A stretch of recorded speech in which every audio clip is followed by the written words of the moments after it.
오늘 이렇게 여야 합의로 이재명 정부의 첫 국무총리 후보자 인사청문 절차를 진행하게 전체 회의가 열리게 된 것을 뜻깊게 생각합니다만 후보자 검증을 위해 가장 필수적인 증인과 참고인 채택을 여당의 반대로 제대로 진행되지 못하고 있는 점에 대해 매우 유감스럽게 생각합니다.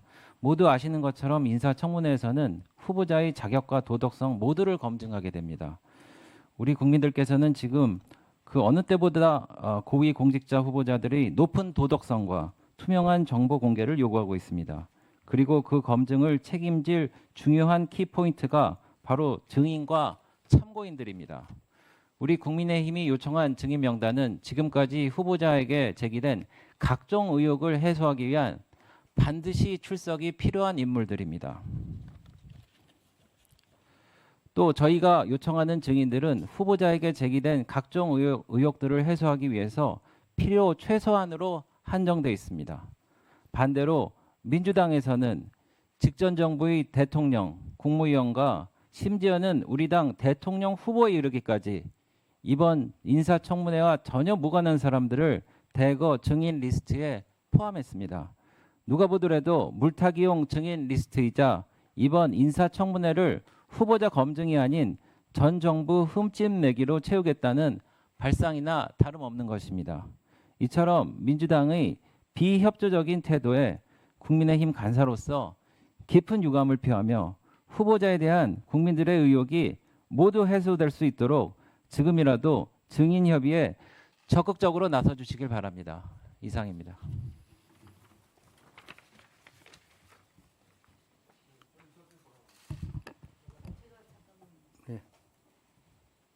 말씀하시겠습니까? 예. 네, 김혜연 의원님.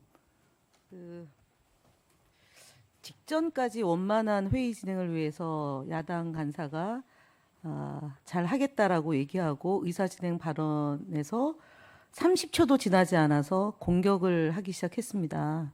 이렇게 회의가 운영되는 것에 대해서 위원장님께서 각별히 좀 주의를 당부해 주시기 바랍니다. 왜냐하면 앞서 저희가 이 회의 직전에 여야 간사와 위원장과 회의가 있었고 그리고 정회를 통해서 더 논의를 하자라고 해서 그렇게 하겠다라고 나왔는데 배준영 간사의 지금 증인 참고인이 여당의 반대, 그다음에 그 인사청문회에 여당의 증인과 참고인 명단을 놓고 물타기용이다라는 정치 공세를 하고 있다는 점에 매우 우려를 표하고 이 부분에 대해서 배준영 그 간사의 사과를 요구합니다. 왜냐하면 지금 직전에 협조를 하겠다고 했음에도 불구하고 또 이후에 정회하고 나서 협의를 해야 되는데 증인 참고인에 대해서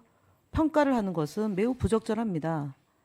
예를 들어서 저희가 야당 측의 증인에 대해서 그렇게 표현하면 불편하실 거 아닙니까? 그래서 비공개에서 진행되고 있는 내용을 깡그리 무시하고 언론이 있는 앞에서 또는 국민들이 전체가 보는 앞에서 정치 공세 내지는 폄훼하는 발언을 하는 것은 간사 간에는 적어도 절제해야 된다고 생각합니다. 위원장님께서 회의 원만한 진행을 위해서 이 부분에 대해서는 좀 회의 진행에 대한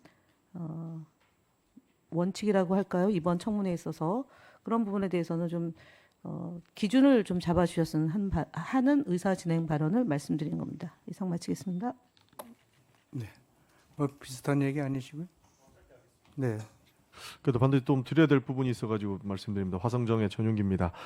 도덕성을 검증하기 위해서 증인과 참고인을 부르는 부분에 대해서는 충분히 공감합니다. 분명히 물어야 될 부분들이 있는 것이고 존경하는 주진 의원님 말씀처럼 여야가 없이 모든 의혹에 대해서 해명하고 가는 것이 맞기 때문에 동의하는 바라는 말씀을 드리겠습니다. 그래서 여야 간사 간의 증인 참고인 협의가 저는 신속하게 원만하게 이루어져서 다음 회의에는 충분히 부를 수 있게끔 하는 것에는 동의를 합니다.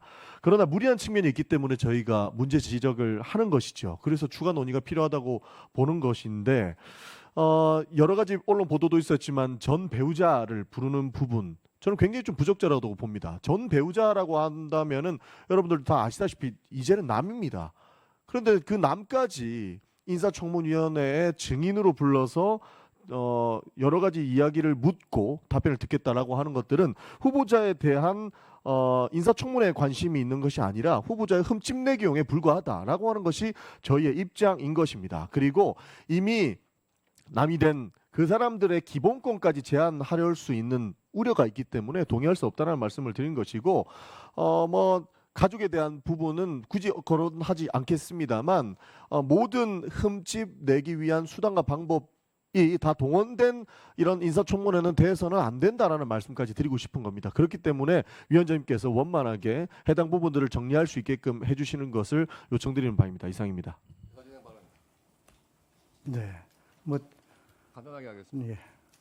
그 전 배우자 문제를 말씀하셨는데요. 뭐 언론에서도 다 아시듯이 김민석 후보가 아들의 그런 고액 유학 경비, 미국에서의 생활비 이런 것을 어떻게 충당을 했느냐 하는 그런 문제 제기에 대해서 전 배우자가 다 일임해서 비용을 댄 것으로 알고 있다 이렇게 했습니다.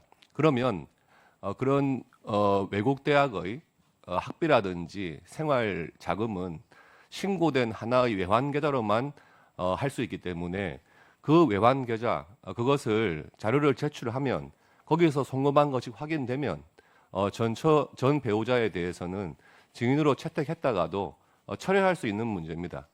그런 부분이 있기 때문에 반드시 증인으로 채택하고 만약에 증인 신문하기 전까지 자료가 제출되면 증인은 철회할 수 있는 문제니까요.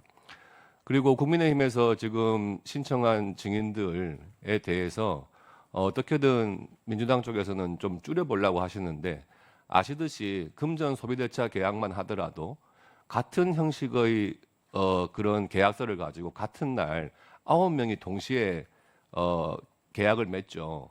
그렇다면 그 9명을 동시에 불러가지고 대출 경위가 어떤지 이런 것을 확인하는 것이 기본적인 것 아니겠습니까? 그런 것 중에서 뭐 한두 명만 불러보겠다 하는 것은 그 한두 명의 뭐 미리 짜맞춘 변명만을 듣기 위한 것은 아니겠죠. 그러니까 이런 것을 감안했을 때 증인 부분은 국민의힘에서는 최소화했고 정말 필요한 사람들만 신청하려고 하는 것이다. 이런 거를 이해해 주시기 바랍니다. 이상입니다. 네.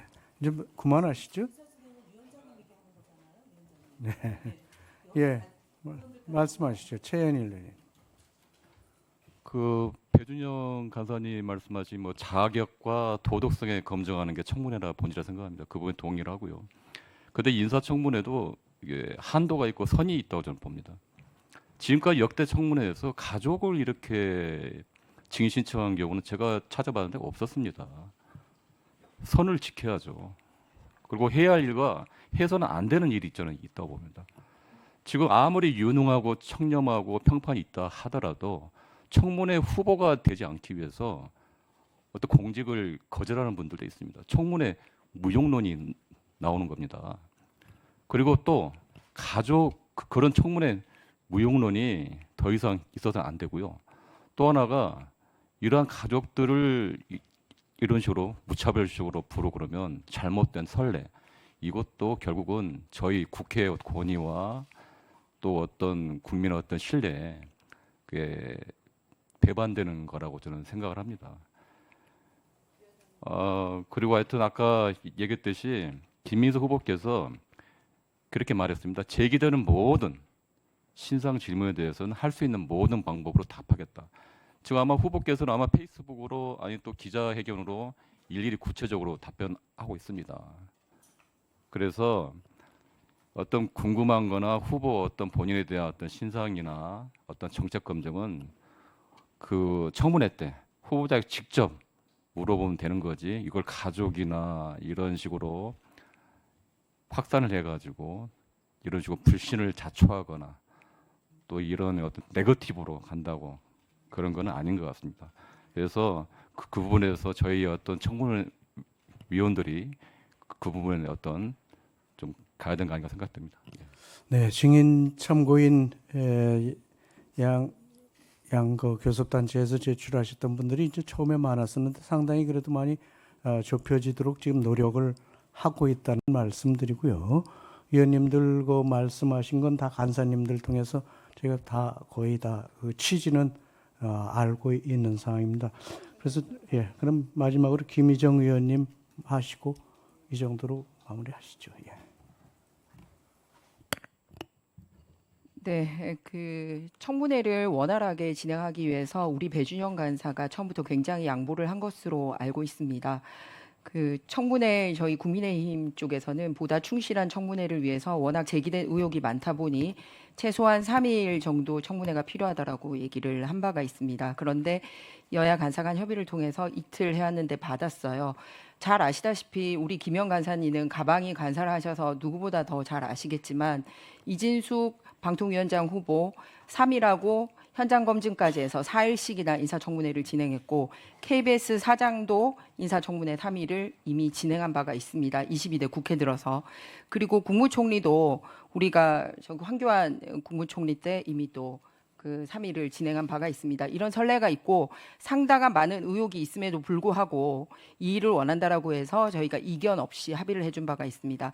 그렇게 할 수 있었던 이유는 자료나 증인에 있어서 충분하게 협조가 될 거라는 기대가 있었기 때문입니다. 그렇기 때문에 다른 걸로 서로 에너지 소모하지 말고 그냥 증빙된 자료로 답을 하면 됩니다. 앞서 다른 의원님들이 이제 뭐 페북 이런 거 말씀하시는데 주장을 알고자 하는 게 아니라 그거를 증거할 수 있는 공식적인 문건을 요청을 하고 있는 겁니다. 그래서 그동안은 뭐 여야 합의가 안 됐네, 개인정보 제공이 아직 안 됐다고 해서 저희가 신청했던 90여 건 이상의 자료 중에서 단 2건밖에 안 왔거든요. 그래서 오늘은 이제 우리가 여야 합의를 한 만큼 충실히 올 거라고 생각합니다.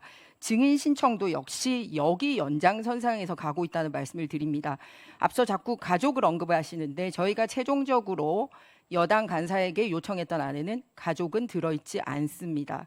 여러 가지 후보자의 재산 형성 과정이라든지 자금 흐름 그리고 계좌 거래 출입국 기록 등 이런 것과 연동해서 증명할 수 있는 증인에 대한 최소한의 요청을 했었고 특히 쪼개기 후원이 아니냐 이런 얘기가 있는 마당에 그중에서 가장 어떤 특정 한 명만 부르겠다라고 여당이 제시한 걸로 알고 있습니다. 저희는 그 모든 사람들이 비슷한 날짜에 비슷한 방식으로 일어났기 때문에 같이 와야지 이게 완결성이 있기 때문에 이렇게 요청을 했습니다. 그런데 그거를 마치 저희가 무슨 가족 때문에 증인 신청이 합의가 안 된 것처럼 얘기하는 것은 굉장히 유감이라는 말씀드립니다. 저희가 최종안에는 가족이 들어있지 않고 이런 불법 정치자금 의혹과 관련된 걸 할 수 있는 그런 증인 내용들이 있었다라는 말씀을 재차 드립니다. 그리고 이렇게 그냥 소위 정회하는 게 다시 회의를 잡지 못하고 그냥 공전하는 게 아니라 여야 간사가 만나서 인사청문회를